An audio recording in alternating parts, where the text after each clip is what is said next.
Hello everyone, welcome to yet another video of the anatomy series. This is going to be the last video of this session.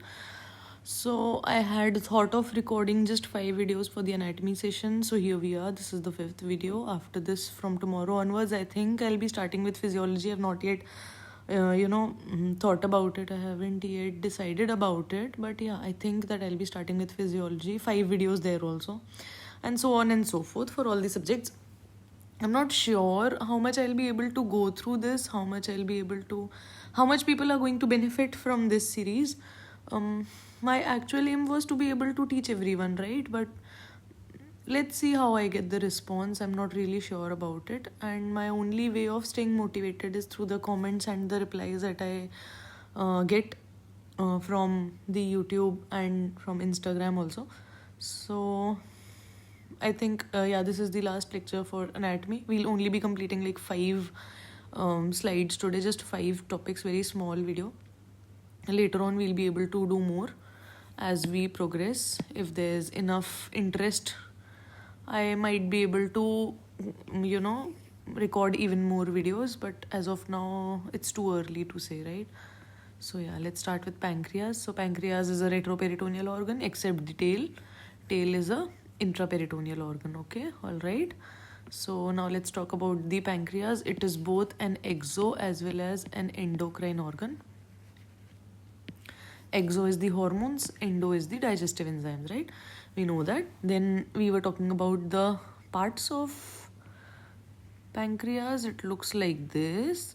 This is the uncinate process, this is the head, this is the neck, this is the body, and then this is the tail. Tail of the pancreas, tail of the pancreas is intraperitoneal, otherwise the entire organ is retroperitoneal, right? Then what happens is that there is aorta behind the pancreas, right? So what happens is, do you remember the superior mesenteric artery? It comes out like this. So the superior mesenteric artery comes out from the aorta and it comes in between, it comes above the uncinate process. Did you understand what I just said? So this is about it. Then is there anything else? Yeah, relations. You can see here, head of the pancreas. Let's talk about the head of the pancreas, right? So head of the pancreas relations, see superiorly there is D1. This must be D1, right? D1, duodenum part 1. Then on the right side there is D2. Then inferiorly there is D3. Easy peasy. Then let's talk about anteriorly and posteriorly what is there in the head of the pancreas. Head, what am I saying is head. Head ka anteriorly is head. Anteriorly is transverse colon and its mesentery, so mesocolon. Transverse colon, transverse mesocolon, and superior mesenteric vessels. Okay, this is anteriorly. And posteriorly, what is going to be there? The CBD, common bile duct, inferior vena cava, left renal vein, and aorta. Left renal vein, aorta. Right? This is the relations of the head. Now let's talk about the neck. So the neck has anteriorly what? It has the pylorus. I'll show you somewhere. I have an image which is very highly suggestive of this. I think this is it. Yeah. Can you see this is the pylorus, and can you appreciate that it's just anterior to the neck of the pancreas, right? So anteriorly in the neck of the pancreas relation, anteriorly there is going to be the pylorus, right? And posteriorly what is going to be there? The superior mesenteric artery, obviously. And then that is all, I think. And that is all. Then let's talk about the body.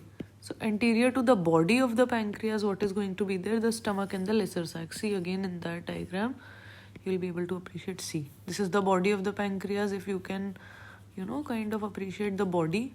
So the body of the pancreas is posterior to the stomach. So anteriorly to the pancreas, there is going to be the stomach, right? And posteriorly, what is going to be there? The origin of superior mesenteric artery, origin of SMA, aorta, of course, and the left kidney and adrenals. Just imagine all of this, listen to it once, and that is all, because you do not need to remember it. It's not possible. Even I cannot remember this. I just keep it in mind. Okay, something like this is going to be there. That is all. It is not possible. When you get four options, when you are presented with four options, you should be able to just mark one, and that is the actual goal over here. Then let's talk about the tail. Tail is embedded into the hilum of the spleen.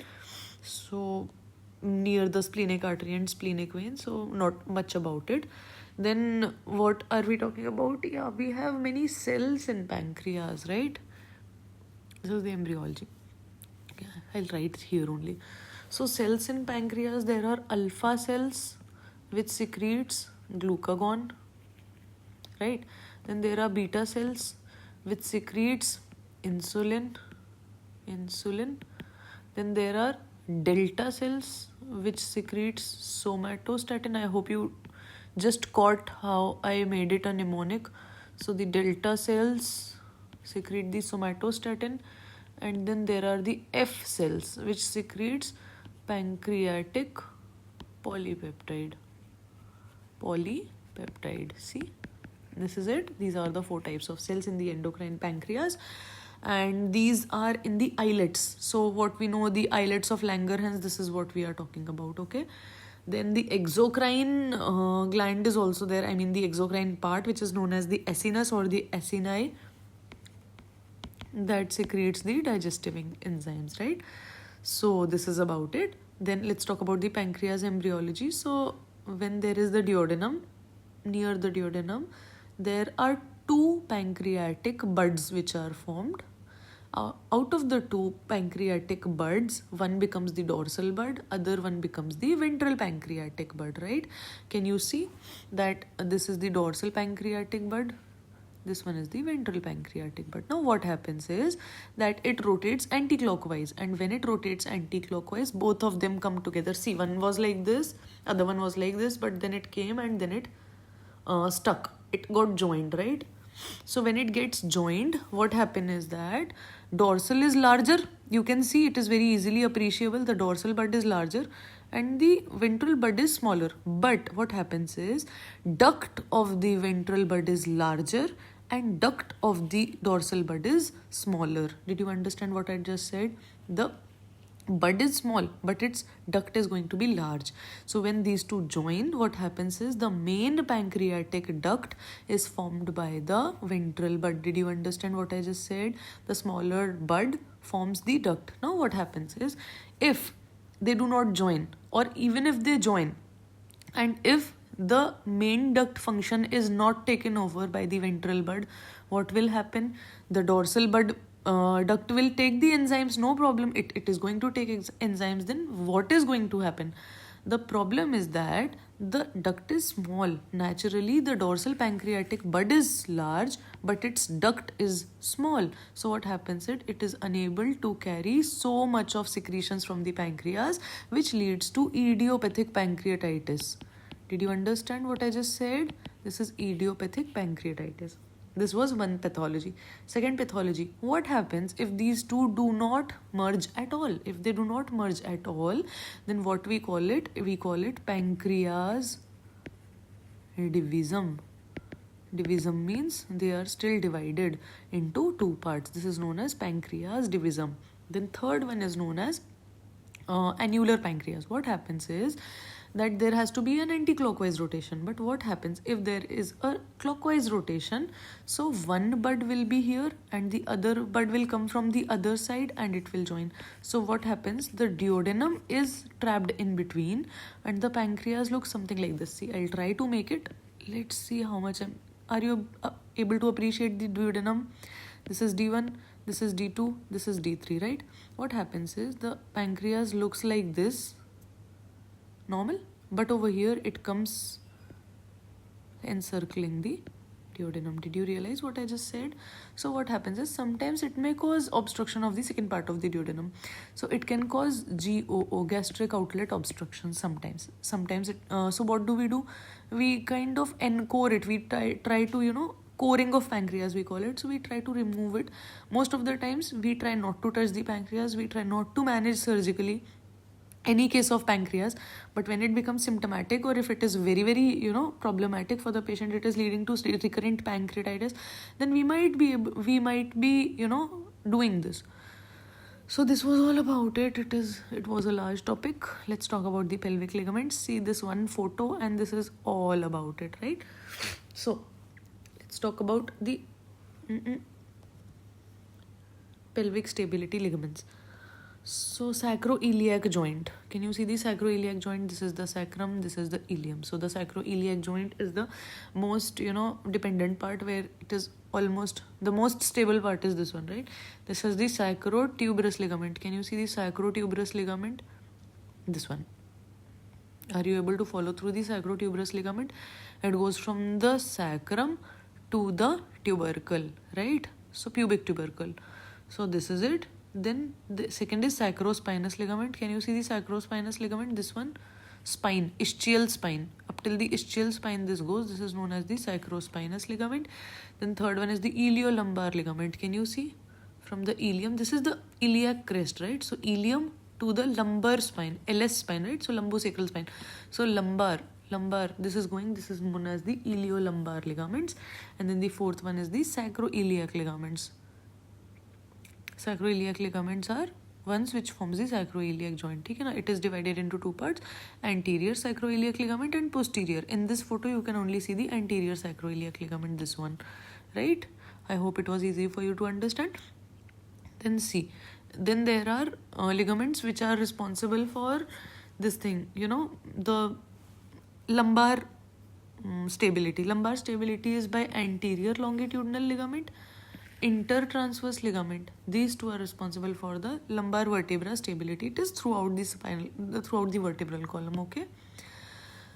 Now let's talk about pelvic ligaments in a female. In a female, there are many ones, out of which one is the broad ligament. Let's study about the broad ligament. It may be asked, right?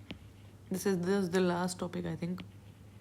Then we'll just wind off because I have lesser time today and it's already late and I have my duty tomorrow. I'm a resident. So broad ligament, it has the uterus. Can you see it has the uterus, entire uterus inside it? Yeah, both of the sides. There is broad ligament, huge broad ligament. Then can you see what else is there? Can you see that ovaries is also inside here? Can you imagine? Yeah, so it also contains the ovaries. What else do they have? It also has the fallopian tube here. See, this is the fallopian tube without the broad ligament. But here, can you see the fallopian tube? No, because it is inside the broad ligament. So these are the contents of the broad ligament. Then let's talk about the round ligament. Can you see the round ligament here? It is such a nice photo. This is the round ligament. Can you see on the both sides there is round ligament? What does it do?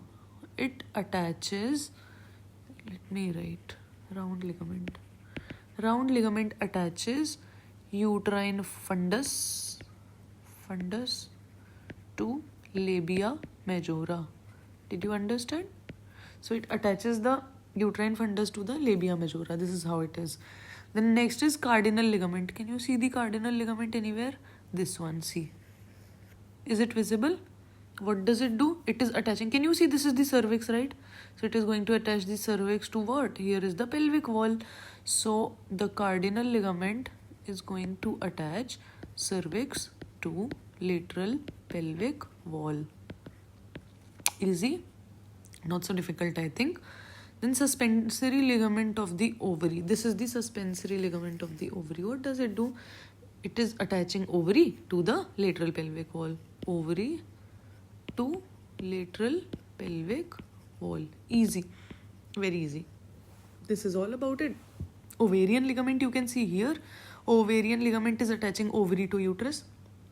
Easy. It is easily visible.